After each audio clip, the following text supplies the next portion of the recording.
Hello, not going to keep you long today. Going to make this really simple pasta just with some roast veg. I'm going to be doing this in my air fryer. So a selection of veg up to you. I've got some bell peppers, some zucchini. You can, do what you want really. I've got some green beans or French beans in there. Got some mushrooms, about 250 grams there. All kind of chunky cut, do you know what I mean? A little bit of onion, maybe like 1 cup of onion there. And some garlic. I'm putting my garlic in just whole, just the cloves in like that. They're going to be delicious. And some eggplants. Cut them last, so they don't kind of discolor. All we're going to do is get a bowl. We're going to drop everything in there, and then you're going to add some salt and some pepper. And in my case, I'm going to be adding some oregano or oregano, as many of you call that.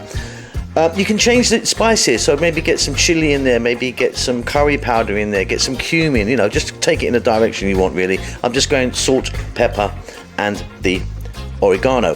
And like I say, the selection of veg and the amounts entirely up to you.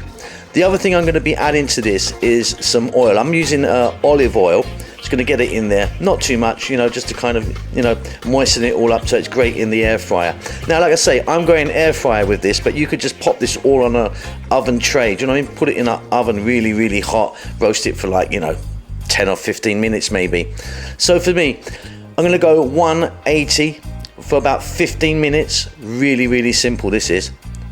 And then our pasta, you can just use any pasta you want, get that cooked. I'm using this kind of elbowy kind of thing here, kind of macaroni thing.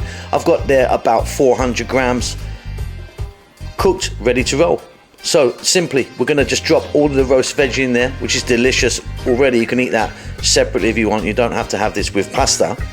Then I'm gonna add a fresh herb. Today I'm using some fresh mint, but parsley or basil works really well. And then I've got some cherry tomatoes that I didn't put in the air fryer. I like them in there just like that. We're gonna give that a mix. Job done. It's absolutely delicious. Hope you enjoy that. Keep safe, keep well. I'll see you soon. Lots of love.